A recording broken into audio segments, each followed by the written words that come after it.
Baik, pertemuan ini sudah kita rekam. Untuk itu kita bisa mulai ya. Pertama-tama saya ucapkan selamat bergabung untuk Bapak Ibu semua, khususnya pada kelas karya ilmiah untuk kelas Tuton 174. Dan kebetulan Bapak Ibu ada di zona 3 ya, bagian WITA, waktu Indonesia bagian tengah. Nah, kebetulan saya ada di WIB, bagian barat. Jadi mohon maaf untuk waktunya menyesuaikan. Seharusnya dilaksanakan pada 13.30, tapi karena ya itu tadi saya meminta kesediaan Bapak Ibu untuk bergabung, menggeser waktunya 1 jam lebih lama ya dari yang seharusnya. Nah, untuk itu di pertemuan pertama kali ini, agendanya kita akan memulai dari perkenalan, kemudian kita akan membahas atau mendalami pemahaman Bapak Ibu semua terkait mata kuliah karya ilmiah ini. Lalu kita akan membahas alur perkuliahannya, dan terakhir kita membahas luaran atau output nanti yang akan Bapak Ibu hasilkan setelah mengikuti mata kuliah ini. Kemudian di akhir pertemuan ini akan ada tugas satu yang nantinya harus Bapak Ibu kerjakan ya sesuai dengan anjuran atau perintah yang terdapat di LMS-nya. Baik, semuanya sudah siap Bapak Ibu. Bagi yang berkesempatan dengan koneksi internet yang baik, boleh membuka kameranya ya. Untuk yang terkendala jaringan atau koneksi internet, ya saya izinkan untuk menutup kameranya.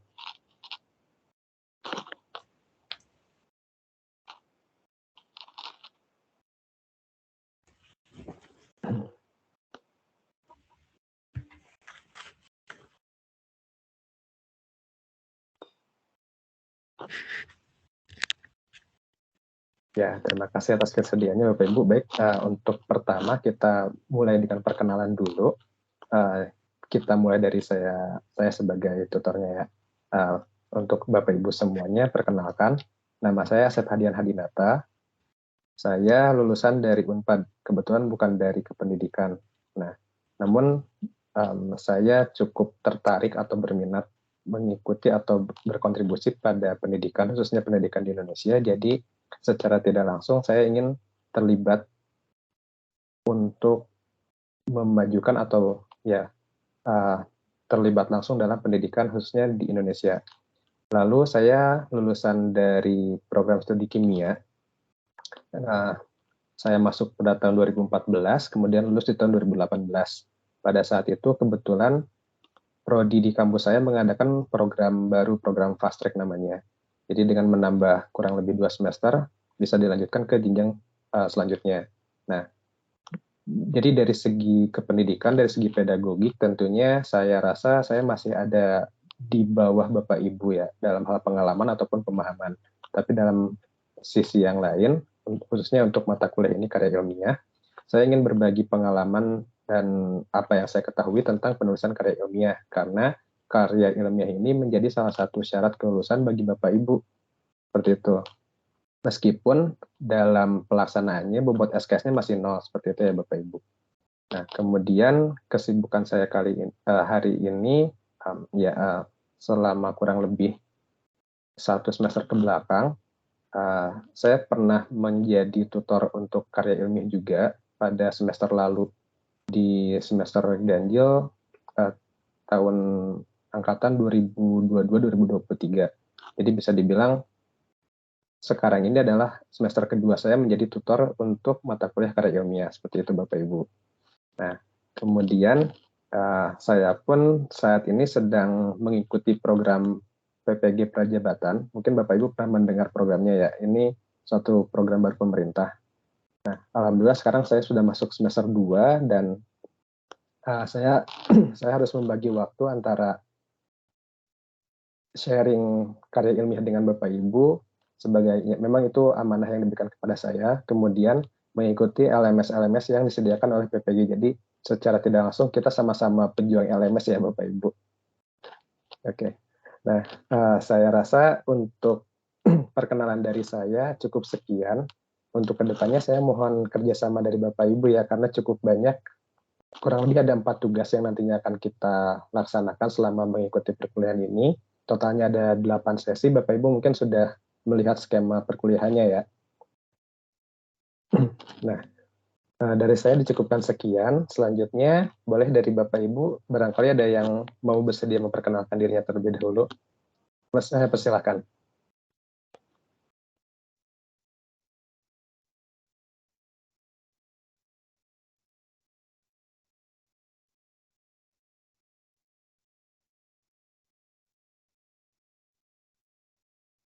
Ya, adakah yang mau terlebih dahulu memperkenalkan dirinya?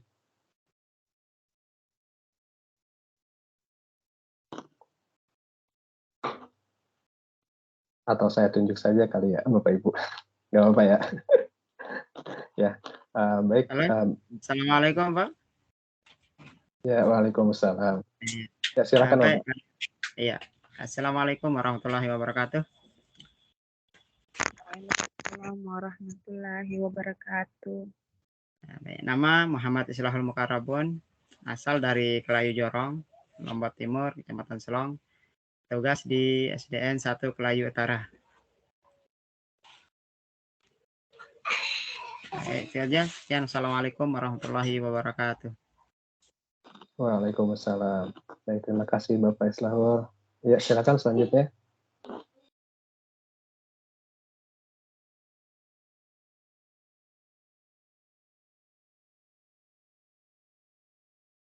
Mungkin dari Bapak Sofyan, boleh Bapak? Assalamualaikum warahmatullahi wabarakatuh. Waalaikumsalam warahmatullahi wabarakatuh. Ya, perkenalkan nama saya Sofyan, asal Sulawesi Selatan, Jogja Makassar, dari kota Kepulauan Selayar.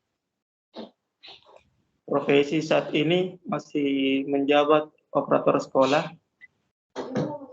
salah satu SD, UPT SDN Benten Selatan, nomor 1 Kepulauan Selayar. Sekian dari saya. Assalamualaikum warahmatullahi wabarakatuh. Waalaikumsalam warahmatullahi wabarakatuh. Baik, silakan dari ibu-ibunya barangkali ada yang mau terlebih dahulu.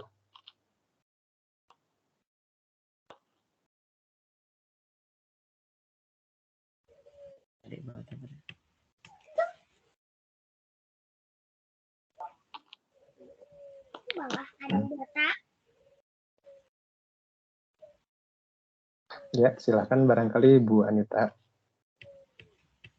Perkenalkan, nama saya Anita. Saya domisilinya di Bulungan, tapi asalnya dari Jawa.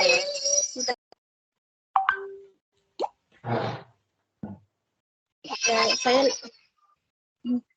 lulusan dari UNDI, jurusan psikologi. Saat ini ngajarnya di SDK, Pak. Ya, mungkin itu dari saya. Assalamualaikum warahmatullahi wabarakatuh. Waalaikumsalam. Ya, silakan barangkali ada ibu-ibu yang lainnya yang telah bersedia.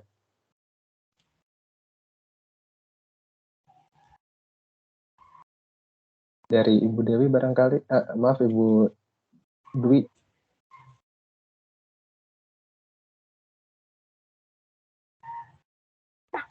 Selamat sore Bapak dan Ya, sore Bu. semuanya, rekan-rekan semuanya. Perkenalkan, di sini saya Dewa Yudwi Aryanggarini. Saya berasal dari Bali. Tempat saya mengajar di SD Negeri 1 Blabatu. Jurusan saya sebelumnya pendidikan matematika. Terima kasih Bapak. Ya, sama-sama Ibu. Baik, boleh dilanjut. Bu Priscilia mungkin. Selamat sore.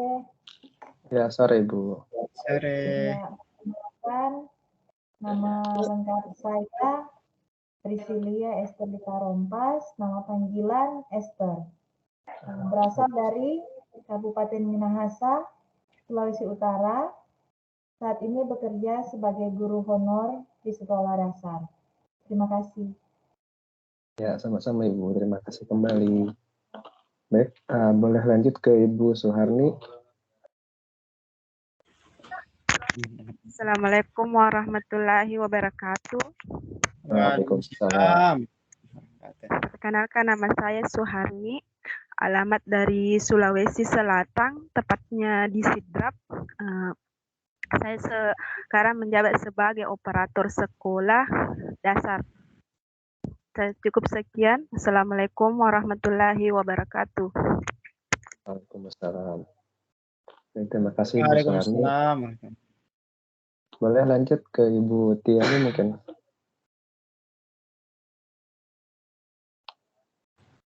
Assalamualaikum warahmatullahi wabarakatuh. Waalaikumsalam. Selamat siang Bapak dan rekan-rekan semua. Perkenalkan, nama saya Tian Widianti. Saya dari Balikpapan. Kebetulan saya masih jadi admin di sekolah. Terima kasih Pak. Ya, sama-sama Ibu. Terima kasih juga Ibu. Ya, baik, yang terakhir Ibu Tri, silakan untuk memperkenalkan dirinya.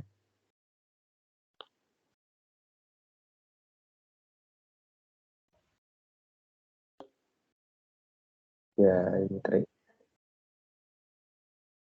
Maaf Ibu, suaranya belum terdengar. Oke. Assalamualaikum warahmatullahi wabarakatuh, Bapak Ibu, teman-teman semua. Perkenalkan, nama saya Triwidiawati. Saat ini saya mengajar di SDIT Cendekiataka, Bulungan, Kalimantan Utara. Ya, baik, terima kasih Ibu Tri. Ya, nah itu ya, mudah-mudahan dengan adanya sesi perkenalan ini kita bisa mendekatkan keakraban satu sama lain, kemudian bisa saling membantu untuk melaksanakan tugas-tugas ke depannya. Baik, ya, sebenarnya untuk itu ada yang mau kita diskusikan terlebih dahulu, atau misalnya Bapak Ibu ingin saling mengenal satu sama lain misal, atau dirasa cukup?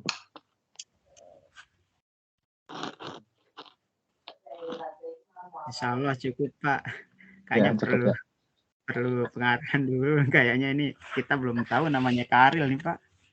Ya, baik. Oke, kalau gitu kita mulai masuk ke pokok bahasanya ya. Ada beberapa hal yang perlu kita bahas untuk pertemuan kali ini. Ya, baik. Saya mau membagikan layar di komputer saya dulu. Saya coba share screen. Nah, ini ya, apa sudah muncul Bapak Ibu? Sudah Pak. Nah, ini ya. Ini saya ambil modul yang saya dapat pada saat pelatihan tutor untuk semester sebelumnya. Jadi di sini sistem penyelenggaraan mata kuliah karya ilmiah, program sarjana dan diploma. Dan ini diterbitkan langsung dari pihak UT-nya.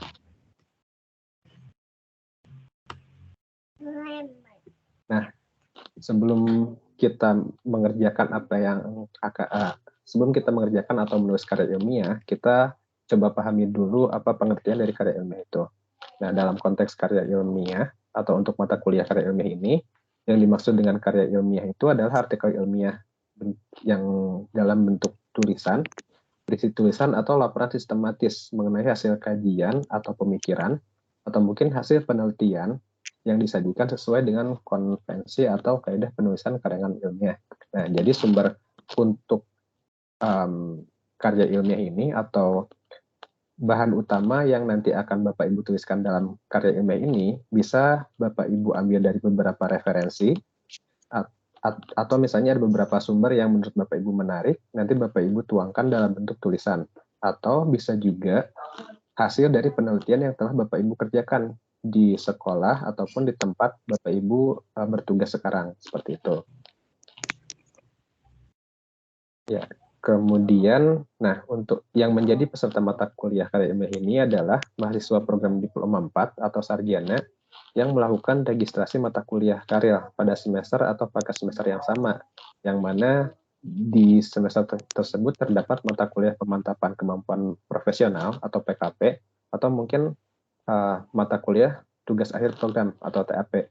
Nah, saya rasa Bapak Ibu yang tergabung di sini tidak serta-merta dimasukkan ke dalam kelas karya jika Bapak Ibu tidak mengikuti atau memilih mata kuliah PKP. Saya rasa semua yang ada di sini Bapak Ibu mengikuti mata kuliah PKP untuk semester ini ya.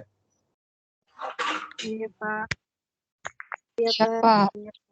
Kalau Nah, kalau betul. saya pribadi PKP sudah semester kemarin, Pak. Karena kami ketinggalan yang semester kemarin.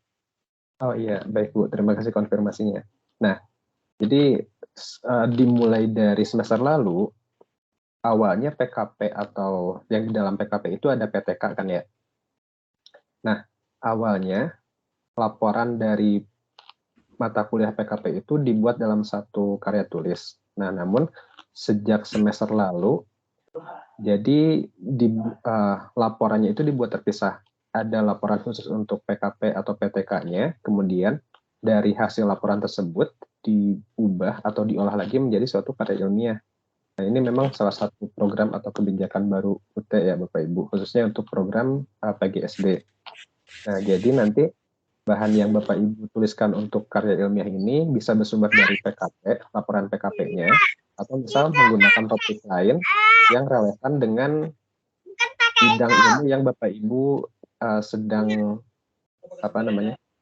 sedang laksanakan sekarang. Misalnya tentang Bapak Ibu di PGSD lebih fokus kepada mata pelajaran matematika, maka nanti beberapa pendekatan matematik untuk mengajar di kelas tertentu, misalnya di kelas 2 atau kelas 3, itu bisa Bapak Ibu tuangkan ke dalam karya ilmiahnya. Atau yang lebih sederhananya, bisa Bapak Ibu bisa menggunakan hasil penelitian atau hasil laporan pada mata kuliah PKP-nya, seperti itu. Ya, sebelum dilanjutkan, ada yang mau ditanyakan dulu, barangkali?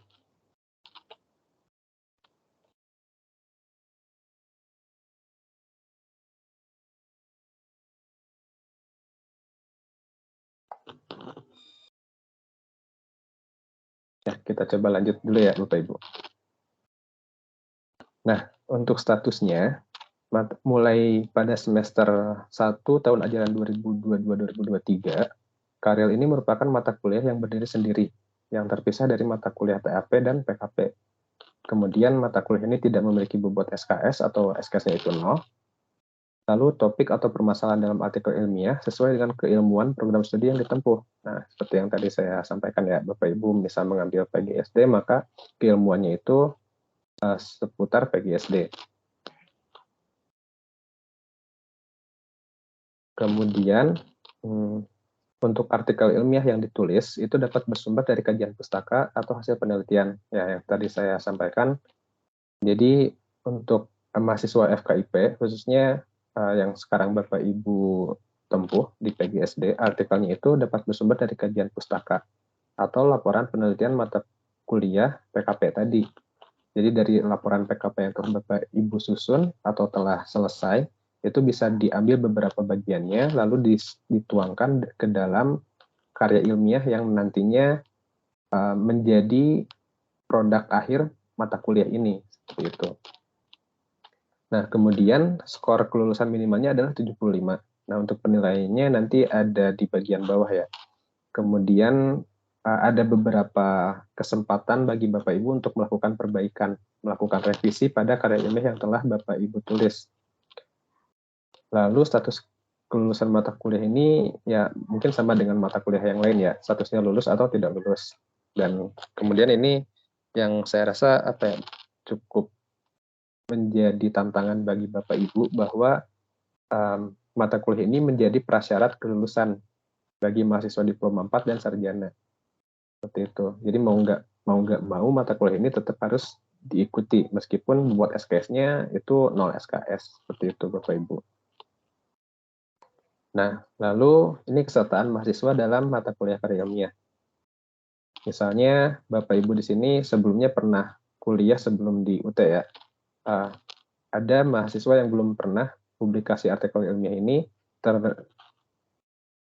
terkategori sebagai wajib untuk mengikuti karya ilmiah. Mengikuti bimbingan karya melalui belajar mandiri, melalui tugas, bimbingan yang dilakukan melalui web, ya seperti ini. Kebetulan nanti kita akan melaksanakan web kedua, ketiga, dan keempat. Kemudian tutorial online. Nah, tutorial online ini biasanya dilaksanakan secara asinkronus atau Bapak Ibu bisa mengerjakan mandiri, lalu ada beberapa forum diskusi nanti di kegiatan di aktivitas belajar tertentu. Nah, di sana Bapak Ibu bisa menyampaikan kendala yang Bapak Ibu alami selama mengerjakan tugas atau menyusun karya ilmiahnya. Nah, lalu di sini diminta membuat, menghasilkan, dan mengunggah satu artikel ilmiah yang bebas plagiasi dan memenuhi ketentuan standar penulisan karangan ilmiah yang telah disusun oleh pihak UT. Seperti itu. Nah, kemudian apabila Bapak Ibu pernah melakukan publikasi karya tulis atau artikel ilmiah, dan di sana Bapak Ibu bertindak atau berperan sebagai penulis pertama, maka Bapak Ibu dapat melakukan registrasi mata kuliah karya, kemudian mengirimkan judul dan tautan atau link jurnal yang sudah diterbitkan ke tempat penugasan tugas. Jadi Bapak Ibu tidak perlu lagi membuat satu karya ilmiah, maksudnya tidak perlu mengikuti rangkaian kuliah karya ini, cukup mengirimkan judul dan link dari jurnal yang telah Bapak Ibu publish atau pernah dipublikasi. Namun persyaratannya itu, yang pertama harus sebagai penulis pertama, lalu yang kedua, publikasi ini harus terjadi ketika Bapak Ibu menjadi mahasiswa aktif di UT, seperti itu. Adapun misalnya sebelumnya saya kuliah di Unpad dan saya pernah publikasi. Nah, lalu saya bergabung dengan UT. Publikasi yang saya lakukan di Unpad atau di kampus saya sebelumnya itu tidak berlaku untuk mengikuti atau mengambil kesempatan ini ya. Jadi tetap ditekankan publikasi yang dimaksud itu adalah ketika Bapak Ibu telah terdaftar sebagai mahasiswa UT, seperti itu. Baik, sampai di sini apakah ada yang mau Bapak Ibu tanyakan?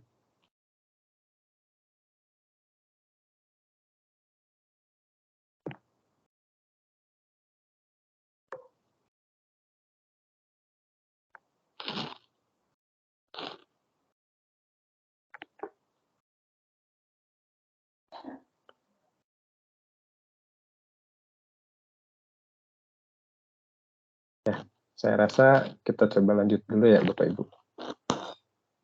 Ya, jika penjelasan saya terlalu cepat atau sinyal saya kurang baik, ada suara putus-putus atau yang tidak terdengar yang lainnya, bisa langsung dipotong saja ya Bapak Ibu.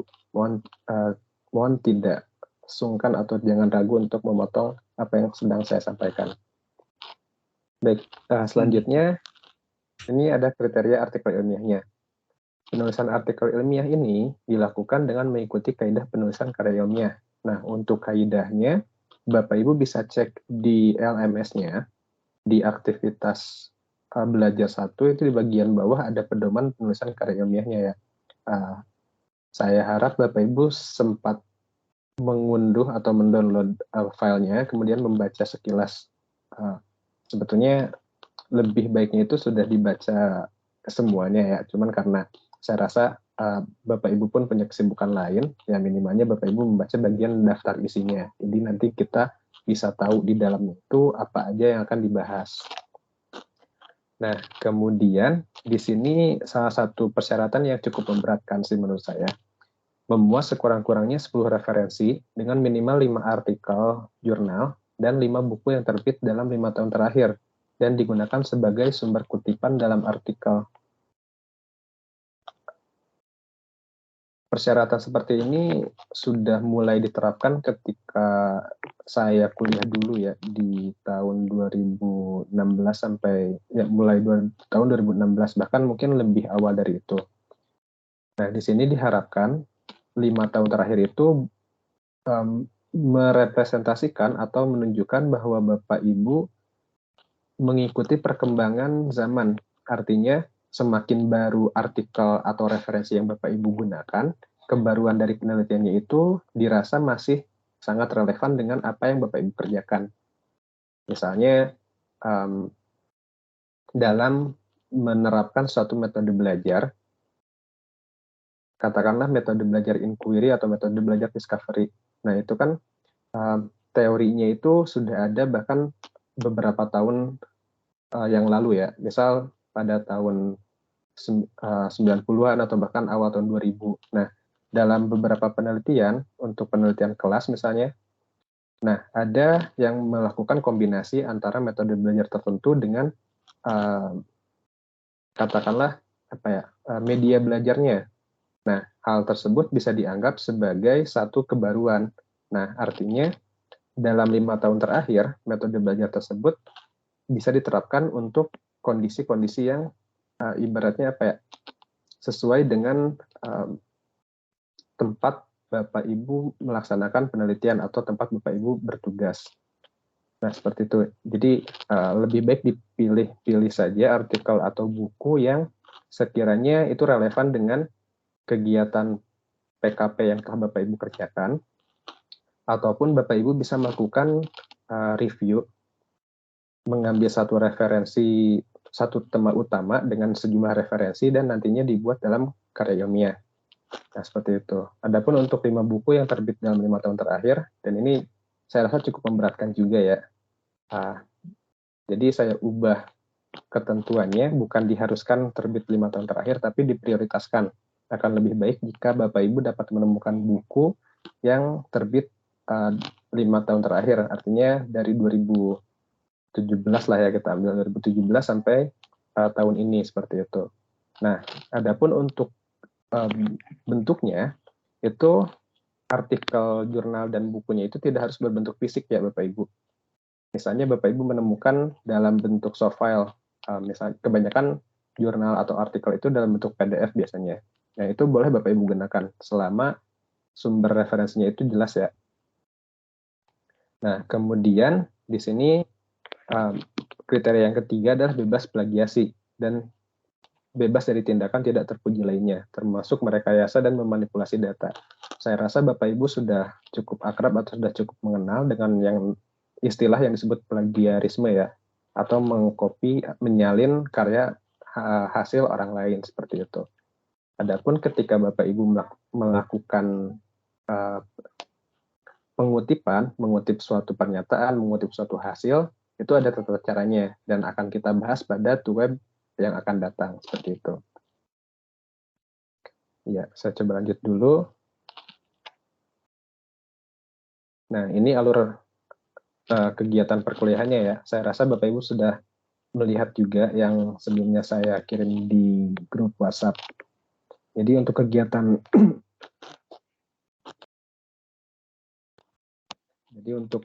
perkuliahan ini kita bagi ke dalam 8 sesi. 8 sesi ini dibagi lagi menjadi 14 aktivitas belajar. Untuk kegiatan belajar pertama, yaitu sesi pertama, telah dilaksanakan pekan lalu ya. Yaitu bagian pendahuluan, Bapak Ibu diharapkan telah belajar secara mandiri. Kemudian pada sesi kedua, nah ini ada 2 jenis kegiatan. Yang pertama adalah kegiatan tutorial webinar. Saya coba perbesar ya. Tutorial webinar, kemudian ada penugasan yang pertama, ada tugas satunya. Kemudian lanjut pada sesi ketiga, ada tutorial online, tutorial kedua, dan ini dilaksanakan secara mandiri ya Bapak Ibu. Kemudian ada tugas 2. Lalu sesi keempat ada tutorial webinar. Ini harusnya tutorial webinar tutorial ketiga, bentuknya webinar. Ini web kita yang kedua. Dan nanti kita akan membahas tugas 2 yang telah Bapak Ibu kerjakan. Tugas 1 dan tugas 2, jika waktunya memungkinkan, tugas 1 dan tugas 2 kita bahas. Kemudian setelah web itu ada tugas ketiga, dan di sini Bapak Ibu diminta untuk membuat satu rancangan karya ilmiahnya. Adapun untuk rincian setiap tugasnya nanti kita cek di bagian bawah ya Bapak Ibu. Nah, kemudian pada sesi 5 ada lanjutan dari tugas 3. Ini hanya melanjutkan pekerjaan Bapak Ibu ya. Kemudian pada sesi 6 kita menghadapi web ke 3 dan akan masuk ke tugas keempat. Nah, lalu pada sesi ke-7, pekan ke-7, kita memasuki web ke-4, web terakhir, lalu lanjutan tugas keempat. Tugas keempat ini Bapak Ibu diminta untuk menghasilkan satu karya ilmiah yang sesuai kriteria tadi. Punya referensinya 10 referensi dengan minimal 5 artikel dan 5 buku, kemudian bebas plagiasi, dan untuk plagiasinya ini nanti kita punya sistem tersendiri ya. Ketika Bapak Ibu sudah mengupload tugasnya, nanti akan ada sistem aplikasi yang menyatakan seberapa persen kemiripan artikel yang Bapak Ibu tulis dengan referensi yang ada di kebanyakan di internet seperti itu. Nah, kemudian pada sesi terakhir di pekan ke-8, Bapak Ibu diminta untuk mengunggah artikel final. Jadi setelah melalui beberapa kali revisi atau perbaikan, nah nanti hasil karya ilmiahnya bisa Bapak Ibu unggah. Nah, di sini Bapak Ibu diminta juga untuk menyampaikan, memasukkan judul, abstrak, kemudian kata kuncinya, lalu mengunggah filenya lengkap dengan pernyataan bebas plagiasi. Dan ini bisa Bapak Ibu temui di kegiatan belajar 13, intinya pada sesi ke-7 atau sesi ke-8, seperti itu.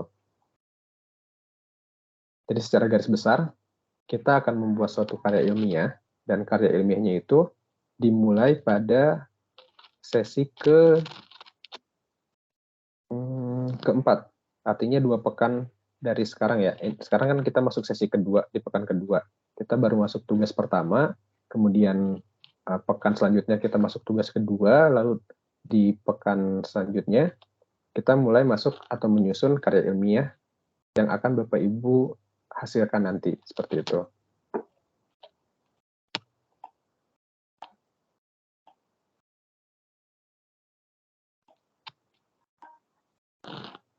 Nah, pada bagian pendahuluan ya, ini untuk kegiatan atau aktivitas belajar pertama yang telah Bapak Ibu laksanakan pekan sebelumnya.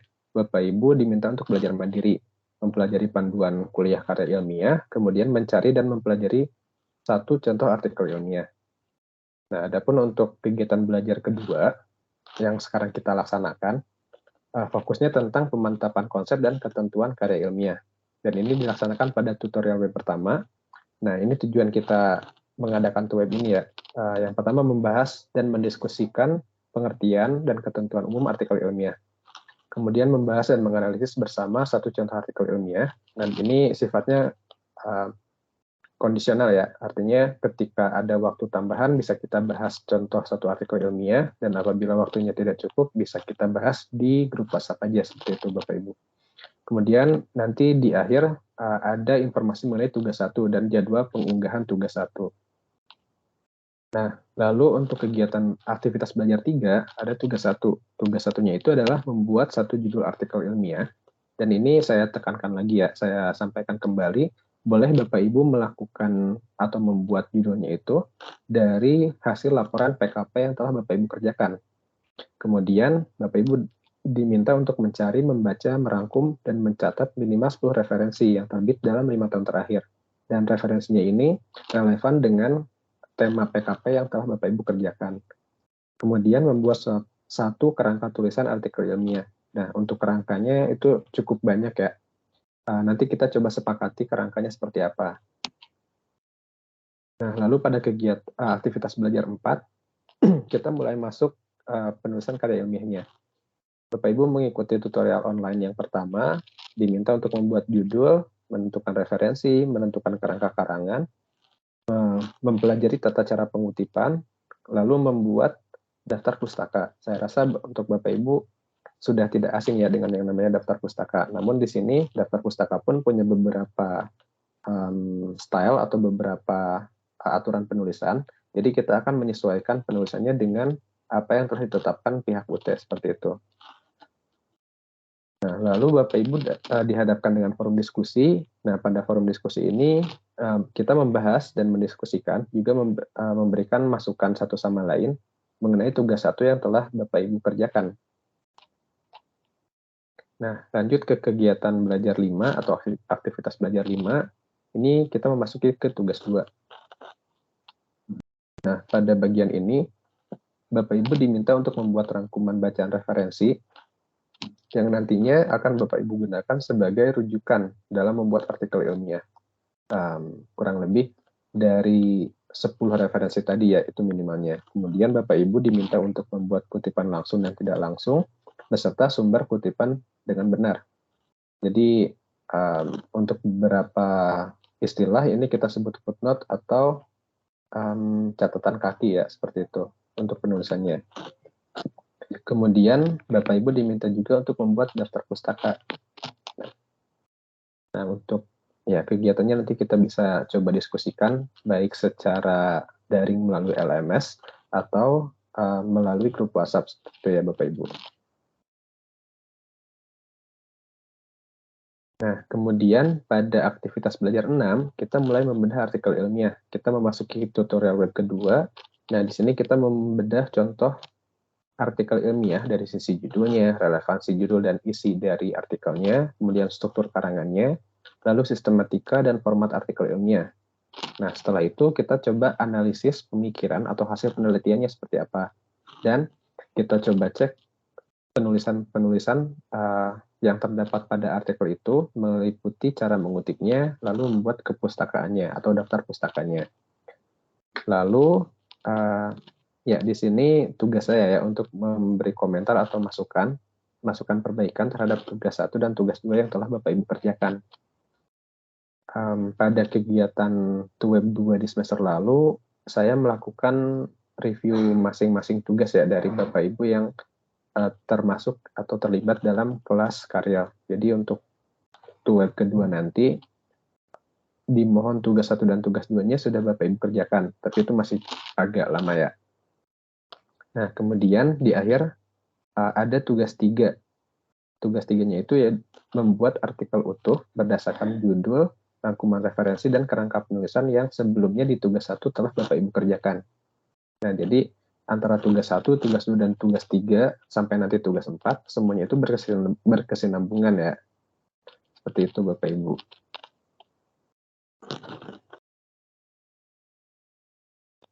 Nah, kemudian tugas ketiganya ini meliputi penulisan artikel ilmiah secara utuh yang mengacu pada judul, rangkuman referensi, dan kerangka penulisan. Ya, yang ini penegasan dari yang tadi ya. Lalu pada bagian 8, kegiatan belajar ke-8, mengunggah tugas 3. Nah, ini arahannya ya. Nanti di LMS Bapak Ibu akan muncul tempat pengumpulan tugasnya. Nah, di sini ada bagian, di sini Bapak Ibu diminta untuk membaca terlebih dahulu penjelasan tugas 3. Kemudian Bapak Ibu dapat mengklik tugas 3 yang ada pada aktivitas belajar 8, kurang lebih 2 pekan yang akan datang. Nah, kemudian untuk mengumpulkannya, Bapak Ibu dapat mengklik tombol Add Submission, kemudian mengunggah artikel atau draft artikel yang telah Bapak Ibu kerjakan. Kemudian setelah terunggah dan tersimpan di dalam sistem, Bapak Ibu dapat mengklik Save Change. Seperti itu. Nah, kemudian pada aktivitas belajar 9, kita melakukan web lagi, web yang ketiga. Di sini kita akan membahas draft artikel karya ilmiah yang telah Bapak Ibu kumpulkan untuk tugas 3 sebelumnya. Nah, jadi nanti draft masing-masing mahasiswa yang telah Bapak Ibu kerjakan, masing-masing akan kita review bersama. Apakah ada bagian yang sudah tepat, atau misalnya ada beberapa bagian yang masih perlu diperbaiki. Kemudian secara umum, kita akan menyimpulkan kelebihan dan kekurangan artikel yang telah Bapak Ibu kerjakan atau yang telah Bapak Ibu tulis. Nah, untuk tugas 4 di aktivitas belajar ke-10, Bapak Ibu diminta secara mandiri untuk memperbaiki draft artikel ilmiahnya. Nah, nanti saya akan melakukan review 2 kali ya Bapak Ibu, ketika melaksanakan web ketiga dan review langsung pada file atau artikel yang telah Bapak Ibu tulis. Jadi khawatirnya ketika web itu tidak semua bagian bisa kita bahas, ada beberapa bagian yang saya cantumkan pada artikel atau karya tulis yang draft karya tulis ilmiah yang telah Bapak Ibu kumpulkan. Nah, selain dari saya pun, Bapak Ibu dapat memberikan masukan ke sesama mahasiswa. Jadi di sini kita bisa saling terbuka satu sama lain ya Bapak Ibu, khususnya untuk tugas karya ilmiah ini. Jadi kita bisa saling memberikan masukan, bisa saling mengoreksi satu sama lain. Seperti itu. Nah, lalu untuk aktivitas belajar 11, mengunggah tugas 4. Jadi nanti Bapak Ibu setelah menentukan judul, abstrak, dan kata kunci pada artikel final, Bapak Ibu dapat mengunggahnya baik itu dalam bentuk artikel lengkap, yang di dalamnya terdapat daftar pustaka, lalu Bapak Ibu diminta untuk menyatakan mengunggah lembar bebas plagiasi.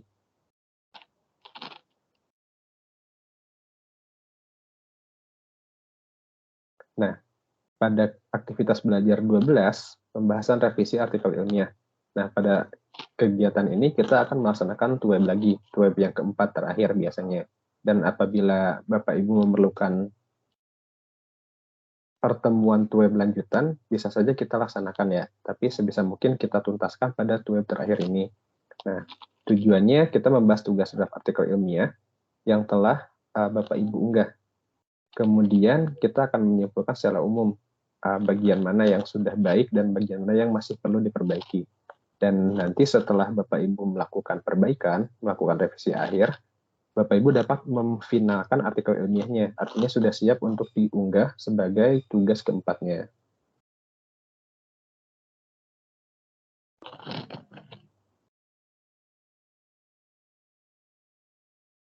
Nah, ini capaian hasil belajar yang diharapkan akan Bapak Ibu raih ya.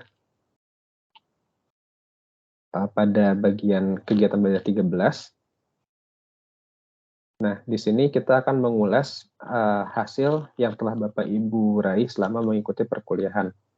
Mengulas capaian belajar, kemudian khususnya dalam menulis artikel ilmiah, juga termasuk kelebihan dan kekurangan artikel yang telah Bapak Ibu tulis.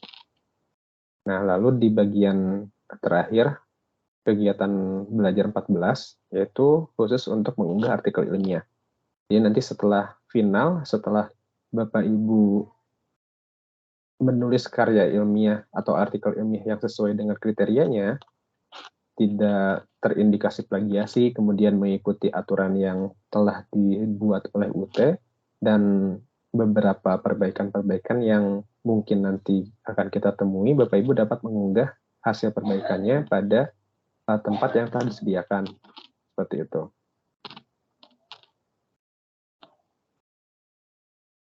Nah, kemudian ini kriteria penilaiannya. Penilaiannya ini yang pertama berdasarkan isinya. Isinya ini yang dinilai adalah kesesuaian judul dengan isi artikel ilmiah. Jadi nanti Bapak Ibu dapat memilih judul yang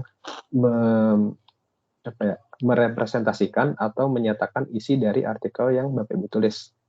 Ya, pasti ya. Saya rasa atau saya yakin Bapak Ibu semua tidak akan membuat judul yang melenceng jauh dari isi artikel yang Bapak Ibu tulis. Kemudian kesesuaian isi artikel dengan keilmuan program studi. Nah, karena Bapak Ibu semuanya di program PGSD, maka saya rasa kesesuaian isi artikelnya itu pasti tidak jauh dari hal-hal yang Bapak Ibu pelajari di PGSD atau selama mengikuti perkuliahan PGSD. Lalu ada originalitas atau kebaruan gagasan dalam artikel. Nah, artinya di sini ada beberapa hal baru yang Ibu Bapak munculkan, baik itu dari hasil laporan PKP-nya ataupun dari karya ilmiah yang Bapak Ibu tulis nanti. Lalu ada kemampuan pengorganisasian isi artikel ilmiah. Nah, ini agak berhubungan dengan kerangka karya ilmiahnya tadi ya. Lalu kemampuan mengolah, menganalisis, dan menginterpretasikan permasalahan. Nah, jadi nanti dari permasalahan yang Bapak Ibu angkat, apakah Bapak Ibu dapat menemukan jawabannya seperti apa, kemudian hasil dari penelitiannya bagaimana, apakah hal tersebut dapat menjawab permasalahan yang Bapak Ibu sampaikan di awal, atau ada beberapa hal yang sekiranya perlu Bapak Ibu sesuaikan atau perlu Bapak Ibu perbaiki agar permasalahan tersebut dapat terselesaikan. Kemudian ada bagian menyimpulkan bahasan. Jadi diharapkan kesimpulan yang Bapak Ibu tulis di bagian akhir itu semuanya mencakup bagian terpenting dari isi karya ilmiah yang telah Bapak Ibu tulis.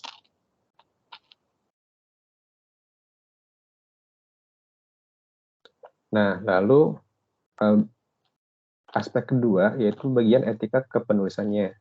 Nah, di sini Bapak Ibu diharapkan menggunakan pendapat ahli atau hasil penelitian orang lain untuk mendukung isi tulisan. Jadi ketika Bapak Ibu mendapatkan hasil yang katakanlah ternyata metode yang Bapak Ibu pilih itu sesuai dan dapat membantu kegiatan belajar para siswa atau peserta didik. Nah, diharapkan Bapak Ibu dapat menemukan pernyataan atau pendapat para ahli yang sesuai dengan temuan yang Bapak Ibu dapat, seperti itu.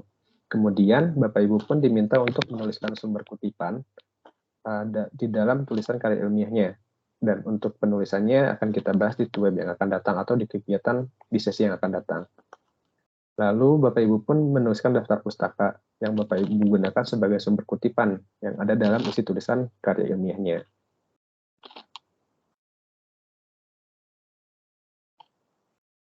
Nah, dalam hal kebahasaan, Bapak Ibu diminta untuk mengungkapkan ide atau gagasan secara sistematis. Biasanya dalam hal kebahasaan ini, dalam pelajaran bahasa Indonesia, tentunya Bapak Ibu pasti menyampaikan kepada siswa atau pada peserta didik ya. Umumnya, penulisan kalimat itu selalu SPOK, subjek, predikat, objek, dan keterangan. Nah, nanti kita akan coba bahas dari sisi kebahasaannya. Lalu setelah itu, kemampuan menggunakan bahasa Indonesia yang baik dan benar.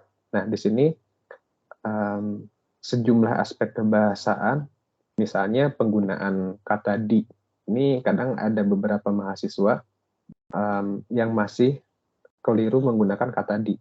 Di ini bisa berperan sebagai di ini bisa memiliki dua peran. Yang pertama, dia bisa bertindak sebagai preposisi atau yang menunjukkan keterangan tempat, keterangan waktu. Kemudian di ini bisa bertindak sebagai imbuhan yang istilahnya bergabung dengan kata kerja seperti itu. Nah, dalam penulisannya tentunya berbeda ya. Misalnya saya melaksanakan tutorial webinar di rumah. Nah, kata di rumah itu kita simpan spasi di antaranya di spasi rumah. Kemudian beda lagi ketika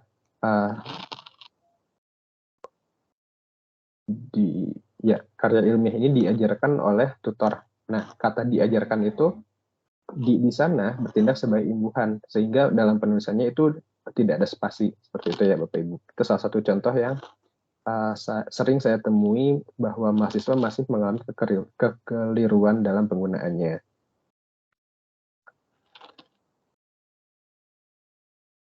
Nah, kemudian ini bagian yang terakhir, yaitu konvensi penulisan artikel ilmiah. Nah, di sini selain dari isi atau tulisannya, Bapak Ibu pun diharapkan dapat mengikuti format yang telah ditentukan, misalnya tata tulisnya, ukuran kertasnya, apa, tipografinya seperti apa, kerapihan cara ketiknya. Biasanya kan ada alignment-nya ya, apakah itu diminta rata kiri, rata kanan, atau rata kiri kanan, seperti itu. Kemudian tata letaknya, kita akan mencoba mempelajari ketika kita akan menyisipkan suatu gambar, letaknya seperti apa. Kemudian ketika kita menyisipkan suatu persamaan atau rumus, letaknya seperti apa, seperti itu. Lalu jumlah halaman. Nah, ternyata di sini jumlah halaman pun berpengaruh. Seingat saya, untuk semester lalu, karya ilmiah itu minimal 12 sampai 25 halaman. Nah, nanti untuk lebih tepatnya kita bisa cek di pedoman yang disediakan oleh UT ya, Bapak Ibu.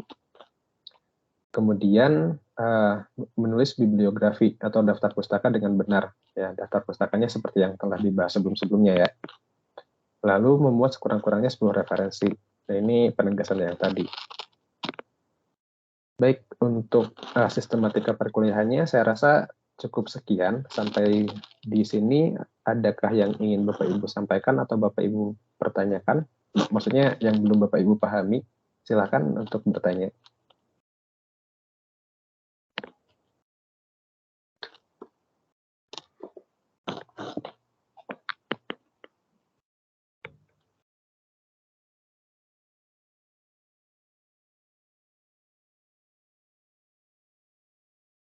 Permisi, Pak. Ya, silakan Ibu. Saya mau menanyakan, untuk semester ini kan saya baru aja ikut tuton. Kalau sebelumnya kan offline kan.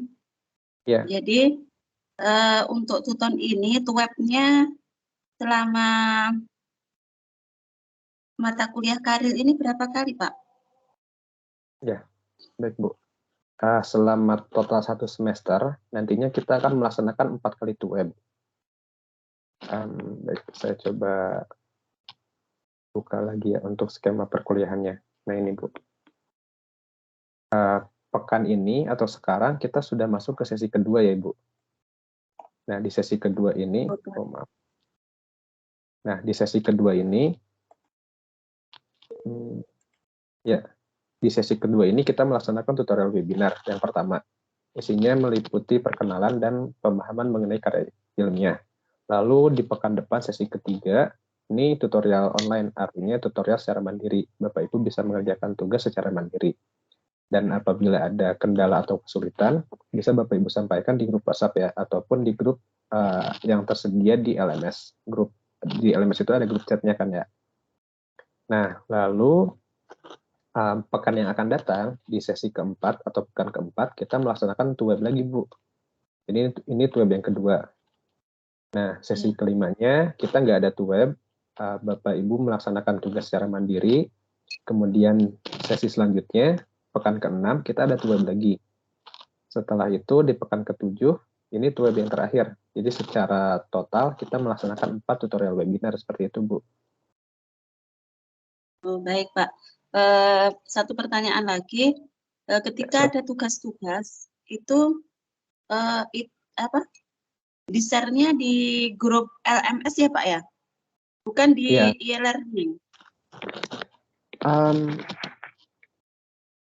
Oh iya, sebelumnya maaf ya, saya harus tekankan dulu. Bapak Ibu mengakses mata kuliah karya ilmiah ini di link e-learning-nya ya, bukan di LMS-nya. Seperti itu. Iya, Maaf. iya. Ya. Jadi nanti semua tugasnya ini, kemudian alur perkuliahannya ini, kegiatan belajar 1 sampai kegiatan belajar 14, dapat Ibu temui, dapat Ibu Bapak semua temui di e-learning-nya, bukan di LMS-nya ya, seperti itu. Baik, Karena, Pak, terima kasih. Ya, sama-sama Ibu.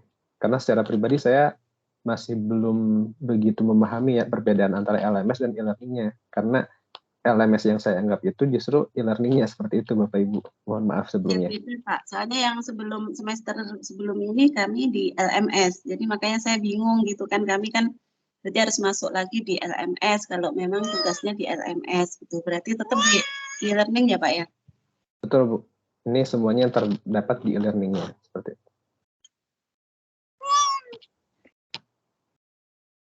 Baik, Pak. Terima kasih.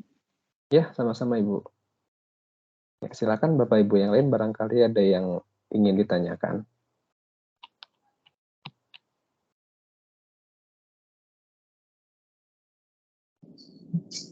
Izin bertanya, Pak. Ya, silakan Ibu. Untuk tugas satunya itu kan kita membuat judul. Judulnya kan bisa sesuai dengan yang ada di mata kuliah PKP-nya nih, Pak. Itu, Pak. Ya, betul. Untuk tugas satu biasanya paling lambat dikumpul itu berapa hari sebelum web kedua, ya Pak? Baik Bu. Untuk pengumpulan tugas di sana Bapak Ibu bisa cek di e-learning-nya di kegiatan di aktivitas belajar ketiga. Sebentar, saya coba share screen dulu.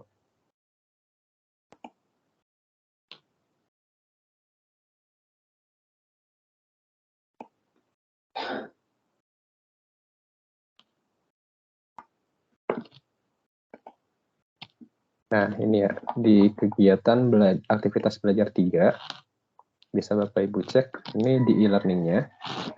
Nah, lalu ini ada keterangannya ya, tugas 1 karya. Nah, ini tugas satunya bisa Bapak Ibu klik.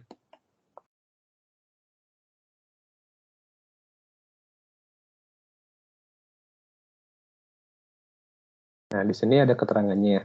Tanggalnya itu hari Minggu tanggal 23 April. Jadi kurang lebih ada sekitar sepekan ya dalam waktu yang diperlukan atau yang disediakan untuk mengerjakan tugas ini. Dan nanti pengumpulannya bisa di bagian ini ya. Nah, ini ada waktu tersisanya, ada 6 hari 9 jam lagi. Jadi, saya sarankan ketika hari ini atau besok Bapak Ibu punya waktu luang, Bapak Ibu bisa mulai menyicilnya ya, karena kita akan menghadapi libur hari raya. Bagi yang merayakan atau melaksanakannya, tentunya akan menghadapi kesibukan tersendiri. Adapun bagi yang tidak, ya waktunya bisa dimanfaatkan seperti itu, Ibu. Jadi untuk setiap tugas, di setiap aktivitas belajarnya, Bapak Ibu bisa mengklik tugasnya. Nah, di sana harusnya ada keterangan ini ya, tenggatnya itu kapan, seperti itu. Ya, barangkali bisa Bapak Ibu coba juga ya sekarang untuk buka e-learning-nya, kemudian dicek di aktivitas belajar 3. Nah, sekaligus saya mau konfirmasi juga apakah keterangan seperti ini ada di laman e-learning atau LMS Bapak Ibu semua, seperti itu.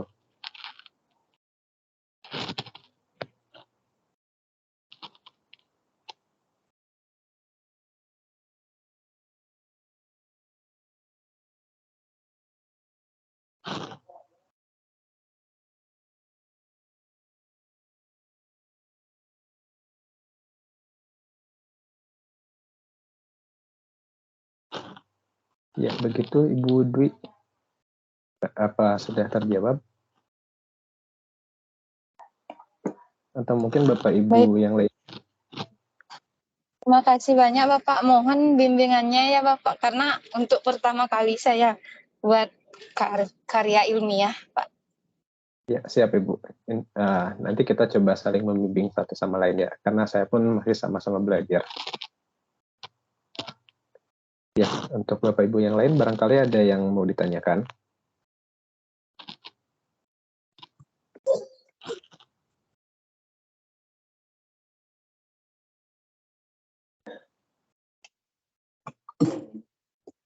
Izin bertanya Pak, boleh minta Ya, contoh karya ilmiahnya ke Pak?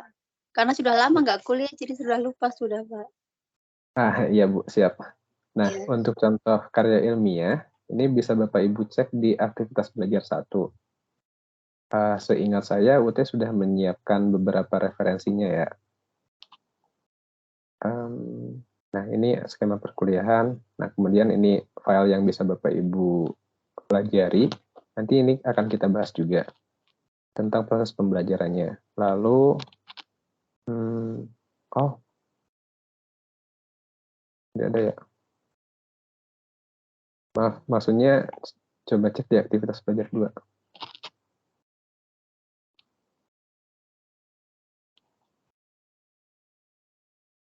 Nah, di bagian materi pembelajaran.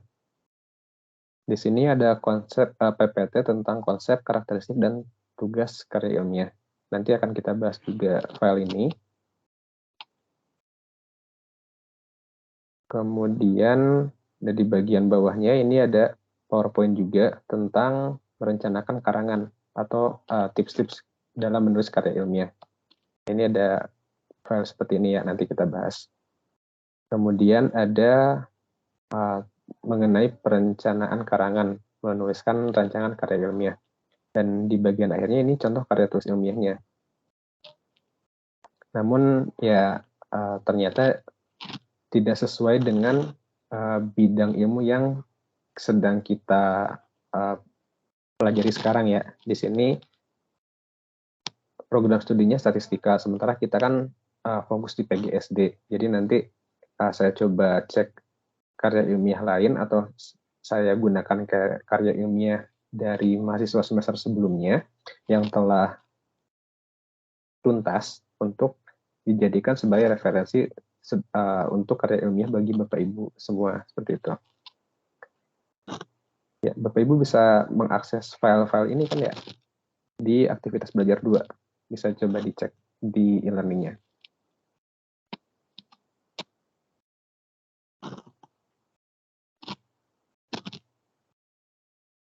Nah, ini sekaligus ada link to web kita hari ini ya. Ya, seperti itu Ibu Anita.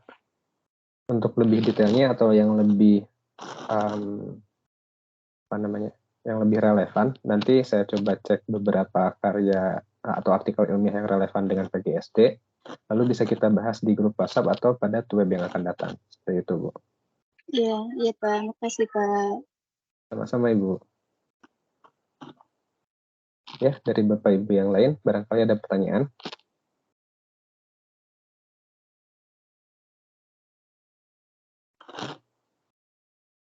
Jika tidak ada, kita lanjut membahas mengenai ini ya, ada sekitar 1, 2, 3 file yang perlu kita bahas hari ini. Oke. Kita coba lanjut dulu ya Bapak Ibu. Nah, ini sebetulnya ada di LMS atau di e-learning Bapak Ibu semua, tapi kita coba bahas pada pertemuan kali ini. Nah, kita mulai masuk pada konsep dan ketentuan karya ilmiah. Nah, ini ya, karya ilmiah, konsep karya ilmiah atau karya itu. Nah, ini kita anggap sebagai suatu scientific paper atau disebut juga karya ilmiah. Karya tulis ilmiah atau KTI. Dan ya, seperti pengertian karya sebelumnya, karya ini kita anggap sebagai tulisan atau laporan tertulis yang isinya memuat hasil-hasil penelitian atau pengkajian pemikiran suatu masalah oleh seseorang. Nah, dalam hal ini Bapak Ibu sebagai mahasiswa atau sebuah tim dengan memenuhi kaidah dan etika keilmuan yang dikukuhkan dan ditaati oleh masyarakat keilmuan. Nah, tim di sini bisa meliputi dosen PKP, dosen pengampu PKP Bapak Ibu, juga saya sebagai istilahnya apa ya, pembimbing karya ilmiahnya. Kemudian artikel ilmiahnya ini sebagai prasyarat kelulusan program dan program yang Bapak Ibu tempuh dan akan diseminasi melalui repositori UT atau RAMA Kemendikbud. Jadi ketika nanti karya tulis yang Bapak Ibu hasilkan memenuhi kriteria, maka karya tulisnya itu akan dipublikasikan oleh UT ke repositori UT atau ke repositori Kemendikbud, yaitu RAMA seperti itu. Nah, ini salah satu yang perlu ditekankan ya, bahwa ragam karya ilmiah yang ditulis itu berdasarkan hasil penelitian dan atau pemikiran orsinil untuk dipublikasikan dan dimuat pada jurnal ilmiah. Jadi nanti artikel ilmiah yang telah Bapak Ibu tulis, harapannya dapat dimuat pada jurnal ilmiah, seperti itu. Nah, ini elemen-elemennya. Yang pertama ada bagian substansinya, yaitu bagian isi karya ilmiah yang mencerminkan kajian atau hasil penelitian satu atau lebih bidang ilmu. Nah, saya rasa untuk substansinya ini kita fokus pada satu bidang ilmu saja. Misalnya Bapak Ibu mengajar di sekolah untuk mata pelajaran misalnya IPA. Nah, maka kita fokuskan di IPA-nya, atau di bagian matematika kita bisa fokuskan di sana. Kemudian yang kedua pada bagian sistematikanya, yaitu meliputi tata cara urutan dalam rangka menyusun artikel, tugas akhir program atau monograf. Jadi kurang lebih nanti sistematikanya agak mirip-mirip dengan laporan TAP atau PKP-nya. Kemudian untuk formatnya, yaitu meliputi pola atau tampilan baku berupa bentuk, ukuran kertas, lebar pinggir atau marginnya, lalu penempatan bagian cetak, dan pemilihan jenis huruf. Nah, biasanya ini sudah tertera dalam panduan atau pedoman penulisan karya ilmiahnya. Dan yang terakhir yaitu stylenya atau gaya dalam penulisan karya ilmiahnya. Nah, di sini ada penggunaan ragam atau langgam bahasa, cara penalaran, cara penyajian ilustrasi, baik itu berupa gambar, tabel, matrik, dan sebagainya, kemudian tata cara pengutipan, dan penulisan sumber pustaka. Jadi nanti dalam mengutip dan menulis daftar pustaka pun itu ada beberapa gaya ya. Nah, kita akan sepakati sesuai panduan atau pedoman yang telah ditetapkan pihak UT, khususnya FKIP PGSD, seperti itu Ibu Bapak. Nah, lalu penulisan artikel ilmiah ini dilakukan dengan mengikuti kaidah penulisan karya ilmiah. Nah, untuk kaidahnya bisa Bapak Ibu akses di e-learning atau nanti filenya bisa saya sematkan di grup ya. Lalu diharapkan bebas plagiasi dan bebas dari tindakan tidak terpuji lainnya. dan memuat sekurang-kurangnya 10 referensi. Nah, ini penekanan yang tadi ya, yang sebelumnya pernah kita bahas. Ini mengenai statusnya, ya sama ya, tadi ada pernah kita bahas juga. Nah, ini kita mulai masuk ke forum diskusinya. Bagi Bapak Ibu mahasiswa, apakah ada yang mau ditanyakan? Saya rasa tadi sudah ada Bapak Ibu yang mewakili ya pertanyaan-pertanyaannya. Nah, ini mengenai konsep penulisan karya ilmiah. Lalu kita ada yang mau ditanyakan dulu nggak Bapak Ibu? Karena ini pengulangan dari sistematika mata kuliah yang tadi ya.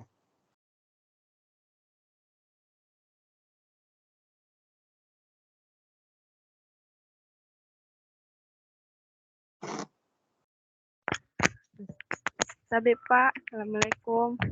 Ya, Waalaikumsalam Ibu. Silakan Ibu. Kan tadi Pak kan semester ini kita juga belajar PKP Pak, disuruh juga buat tugas mencari judul.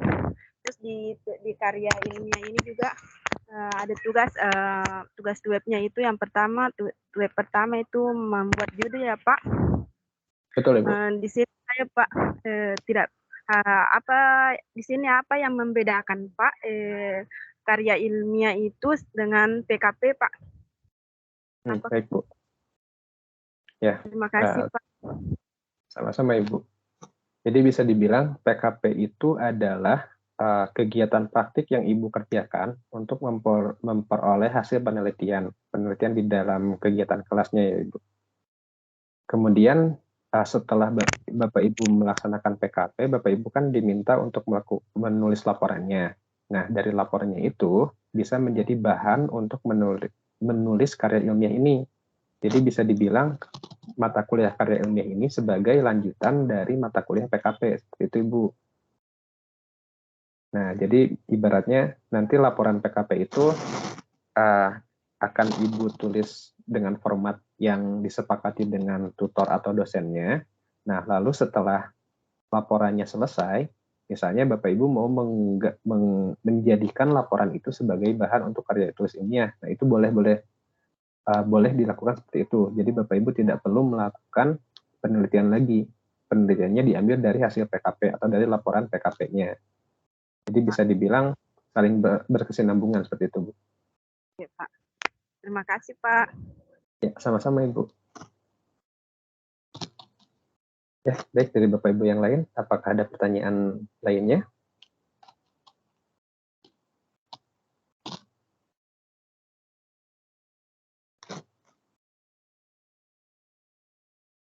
Ya, jika tidak ada, kita lanjut ke file yang ketiga. Ini di e-learning juga ada ya, kita coba bahas saja. Judulnya merencanakan karangan, menuliskan rencana karangan. Ini kebetulan ada penyusunnya ya, Bapak Muhammad Yunus. Oke, di sini kita diberitahu bahwa menulis itu adalah suatu kegiatan atau aktivitas yang siklikal, artinya saling berhubungan antara satu kegiatan dengan kegiatan yang lainnya. Ada kegiatan pra-penulisan yang isinya itu meliputi merencanakan karangan. Jadi karangan seperti apa yang akan kita tulis nantinya. Kita harus merencanakan hal tersebut terlebih dahulu. Sama ketika Bapak Ibu menentukan judul untuk PKP-nya, Bapak Ibu kan merencanakan juga ya kegiatan apa yang akan Bapak Ibu tulis atau Bapak Ibu kerjakan pada kegiatan PKP-nya. Kemudian setelah rencana itu Bapak Ibu tetapkan, Bapak Ibu dapat mulai menulis karangannya. Setelah karangannya itu selesai Bapak Ibu tulis, Bapak Ibu dapat menyunting atau mengedit istilahnya, atau memfinalkan karangannya.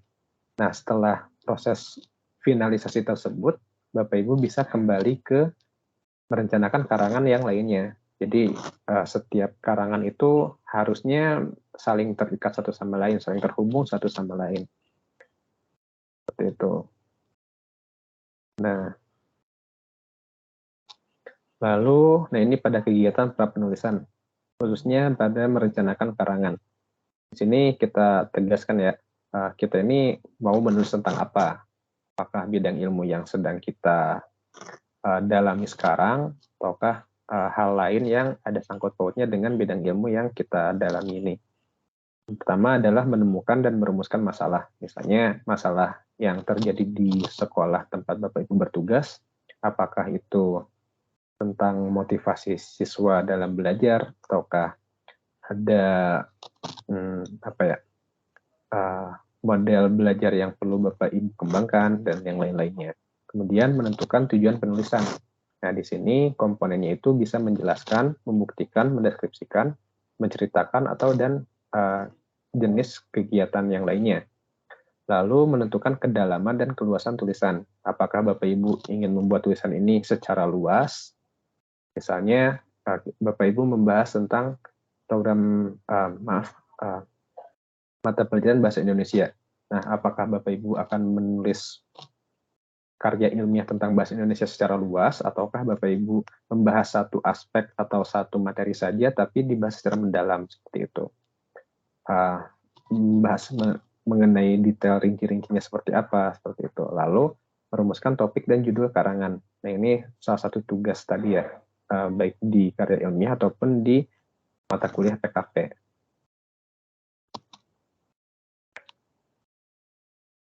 Nah, lalu pertanyaan yang kedua, apa saja bahan yang perlu saya baca? Nah, di sini kan kita menulis suatu karangan itu tidak serta-merta muncul tiba-tiba dalam dalam isi kepala kita ya, dalam imajinasi kita.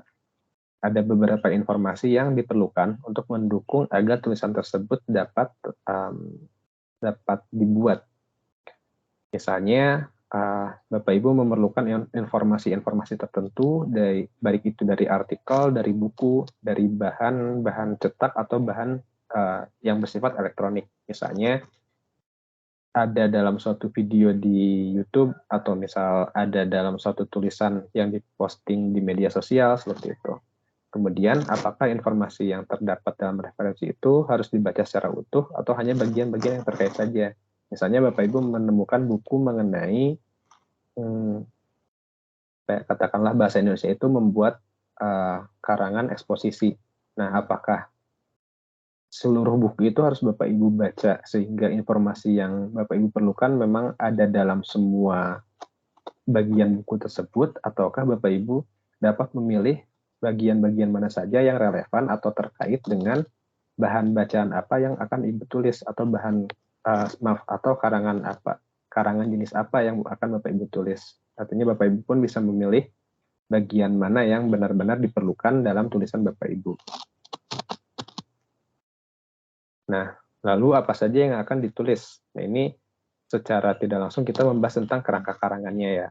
Nah, setiap bagian dan subbagian karangan tulis itu disusun secara rinci. Misalnya pada bagian pendahuluannya ini kita perlukan apa saja.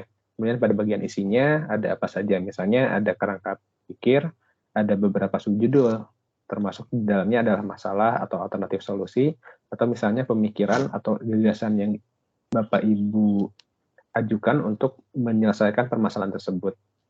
Kemudian di bagian akhir ada kesimpulan dan rekomendasi. Ini contoh kerangka karangannya. Adapun untuk kerangka karangan yang lain nanti bisa kita pelajari bersama dan kita sepakati bersama juga. Nah, ini contohnya, misal pada bagian pendahuluan, pada bagian pertama ada pendahuluan, pada bagian keduanya ada tingkat ekonomi dan fertilitas di Indonesia. Nah, ada subjudulnya, misalnya tentang bukti-bukti dari sensus tahun 2000. Ada juga bukti dari survei fertilitas dan moralitas tahun 95. Juga studi kasus di daerah Lampung misalnya. Nah, ini ada subjudulnya lagi tentang pengukuran fertilitas, kemudian penyebab perbedaannya, dan lain-lainnya. Dan bagian akhir ada kesimpulannya. Kesimpulan dan juga jika diperlukan ada rekomendasi terkait karangan yang telah ditulis, seperti itu.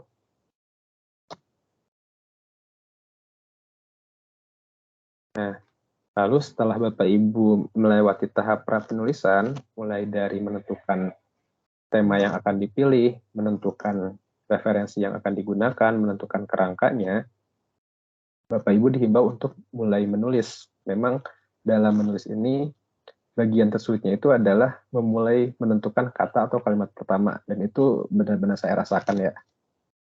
Nah, kemudian ya dimintanya Bapak Ibu diminta untuk menulis berdasarkan kerangka karangan yang telah Bapak Ibu susun. Lalu menulis dan terus menulis, jangan ingin sempurna sekaligus, karena memang percobaan pertama itu jarang ya, ketika kita melakukan percobaan pertama kali, kita mendapatkan hasil yang maksimal. Dan apabila memang dapat terlaksana, dapat terjadi, yaitu bisa kita anggap sebagai bonus ya. Kemudian sambil menulis, kita juga membaca ulang dan memperbaiki karangan. Jangan sampai setelah kita menulis, ya saya rasa apa yang saya tulis itu sudah benar, susunan kalimatnya sudah betul, penulisan kata, penulisan hurufnya itu sudah sesuai. Karena dalam beberapa kasus kadang saya pun merasa ada beberapa kesalahan tulis ya, atau istilahnya kita sebut typo untuk sekarang, seperti itu. Kemudian setelah itu, lakukan penyuntingan dan finalisasi. Misalnya setelah karangan selesai, Bapak Ibu bisa membaca ulang karangannya. Kemudian tandai hal-hal yang sekiranya harus diperbaiki.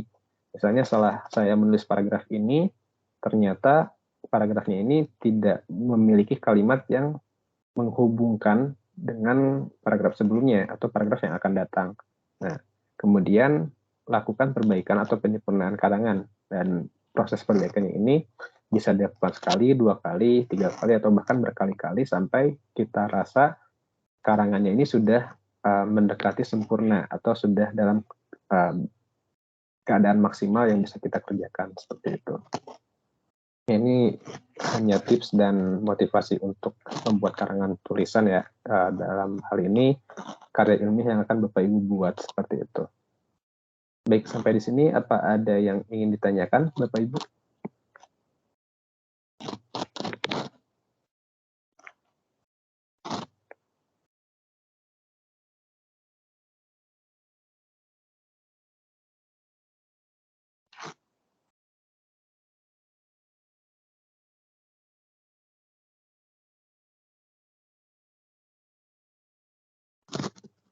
Nah, jika tidak ada, untuk pedoman penulisannya itu sudah tertera di LMS ya, atau di e-learning UT masing-masing akun Bapak Ibu. Namun di sini saya menemukan pedoman lain yang dibagikan oleh Kaprodi PGSD. Untuk filenya nanti bisa Bapak Ibu cek ya. Saya sematkan di link Google Drive pada deskripsi grup. Adapun bagi Bapak Ibu yang kesulitan mengakses buku ini, nanti bisa kabari saja di grup, bisa saya forward untuk di-upload atau dikirim di grup ya. Nah, ini disepakati pada 25 Februari 2022, sudah sekitar setahun ya. Nah, ini yang terbaru.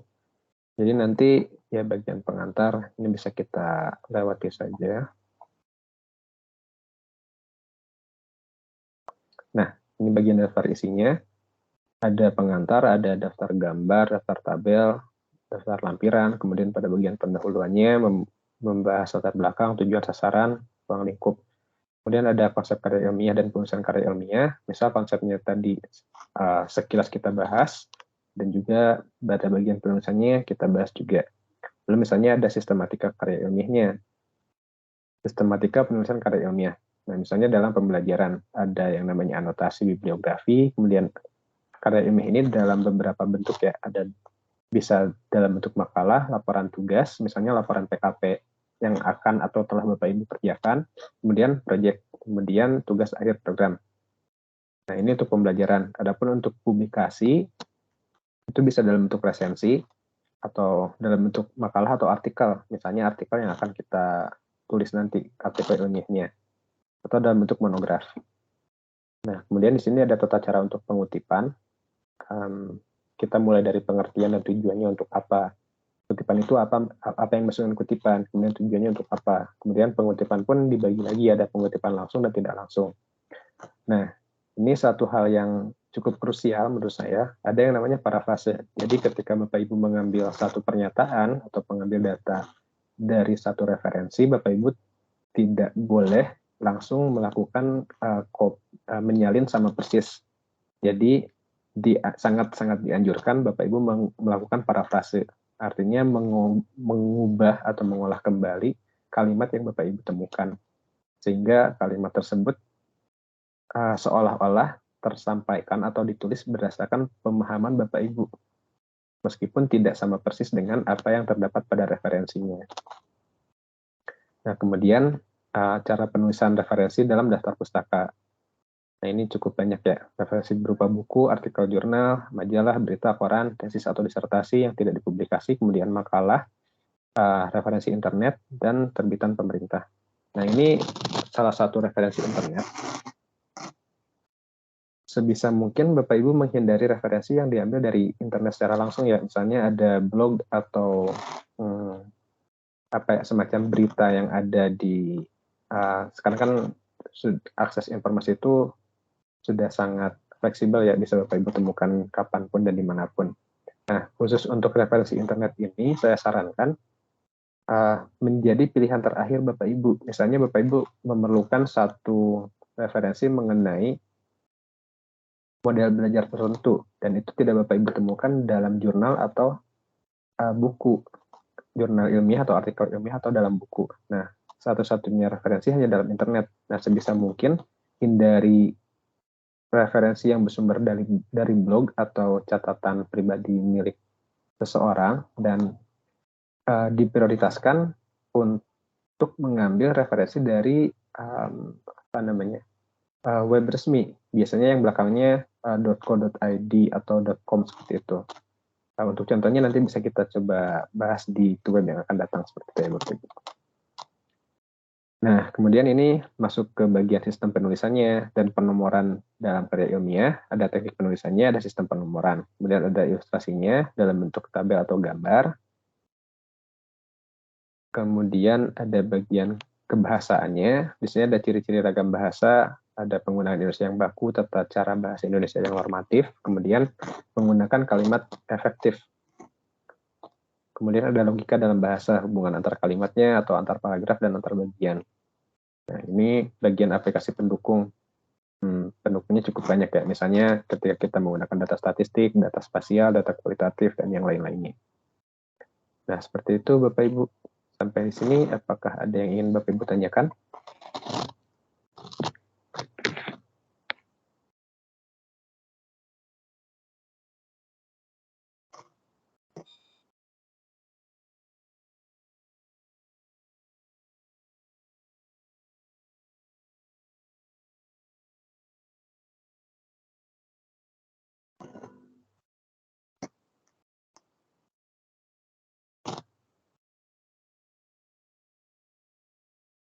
Nah, saya rasa dicukupkan saja ya.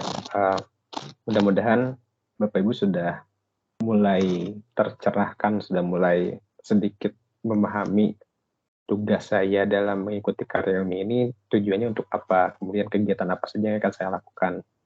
Nah, adapun untuk contoh karya ilmiahnya, ini saya ambil contoh yang tadi, yang ada di e-learning-nya, dan ini masih tidak relevan dengan program studi kita ya, PGSD. Jadi nanti kita bahas di pertemuan atau di web yang akan datang.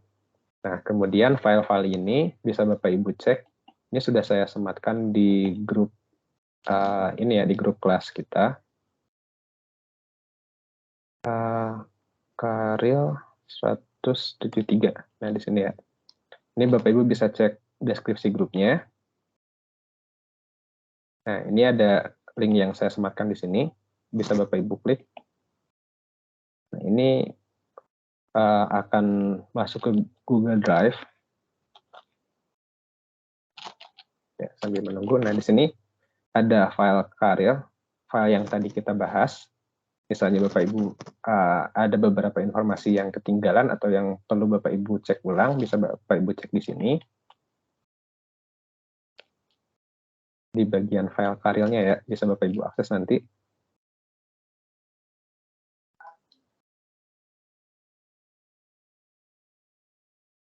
Oh ya, untuk jadwal perkuliahan atau tuton ini ada di grup ini juga ya.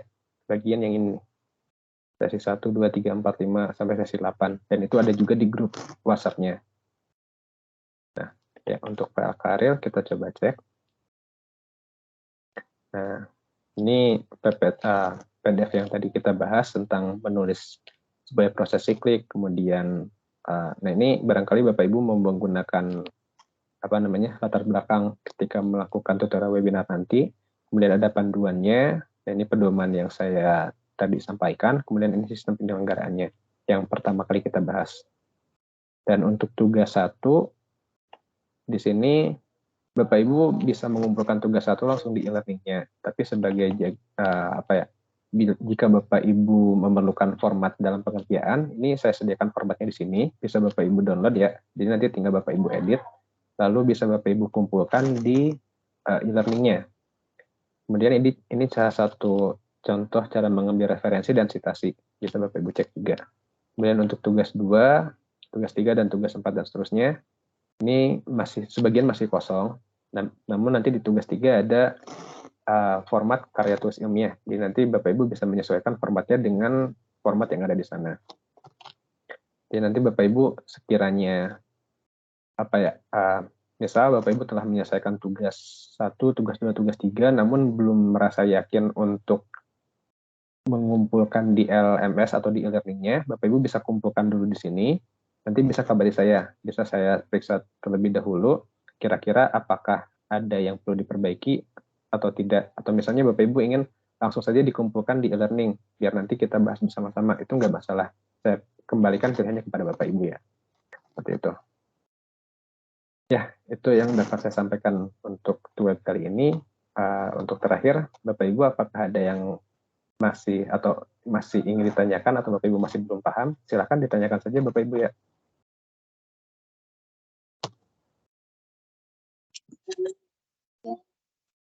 Pak mau tanya Pak, izin bertanya. Ya, silakan Ibu. Untuk tugas 1 maksimal dikumpul sampai tanggal 23 apa itu Pak? Iya Bu, kebetulan di sistemnya ini yang menentukan durasi pengumpulan itu dari sistem LMS-nya atau sistem e-learning-nya. Dan di sini ditentukan bahwa terakhirnya itu hari Minggu tanggal 23 Ibu. Nah, Minggu tanggal 23 jam 11.59 malam. Jadi sebisa mungkin saya sarankan bagi Bapak Ibu yang punya waktu luang, baik itu hari ini, besok, atau sebelum hari Minggu, bisa mulai dicicil ya Bapak Ibu.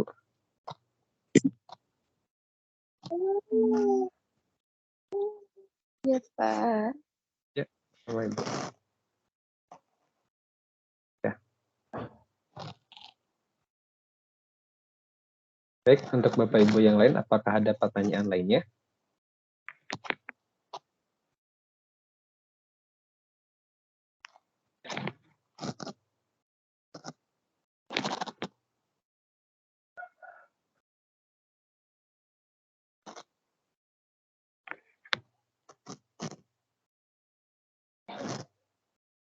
Ya, saya coba konfirmasi satu persatu ya. Mulai dari Ibu Tri, apa ada pertanyaan Ibu?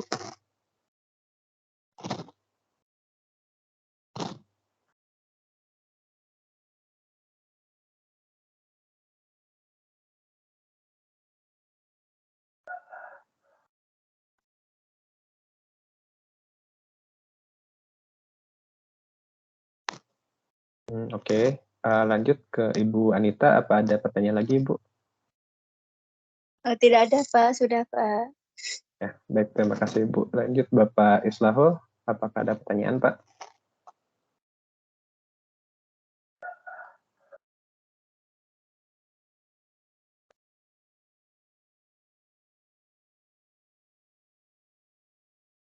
Oke.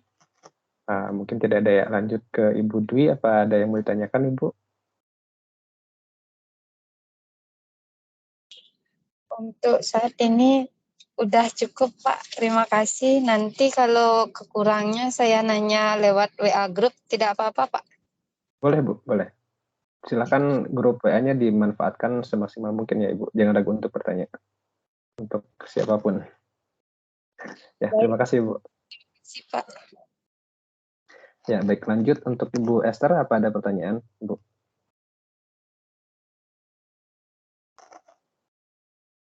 Ya, mungkin untuk tugas 1 Pak.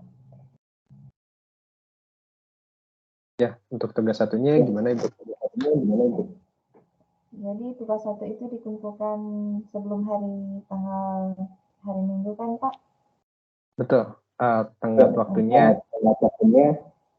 hari Minggu tanggal 23 jam 12 malam.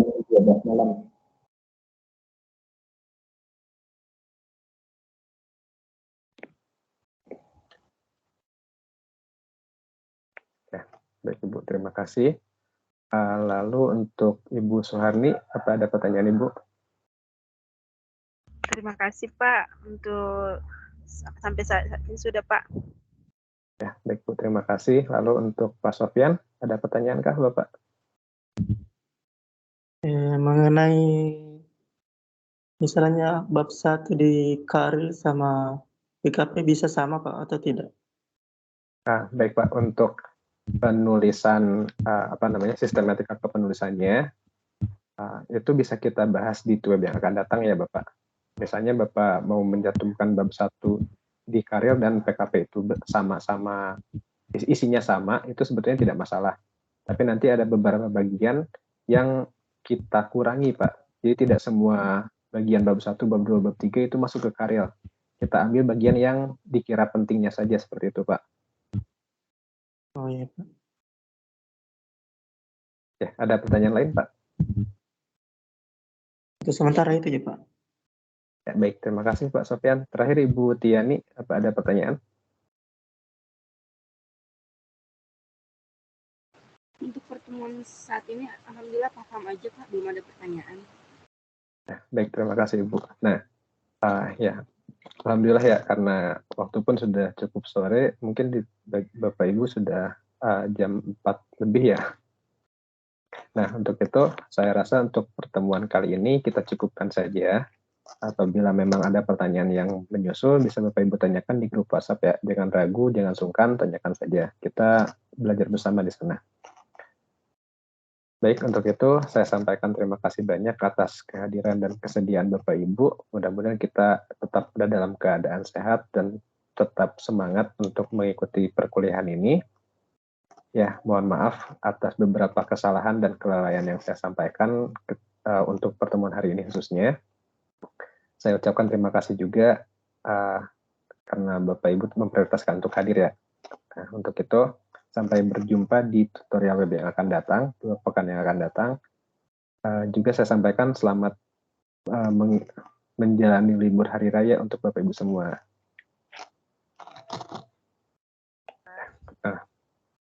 Ya, sekian yang dapat saya sampaikan.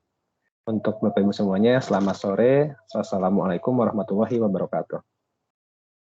Waalaikumsalam warahmatullahi wabarakatuh. Terima kasih Bapak.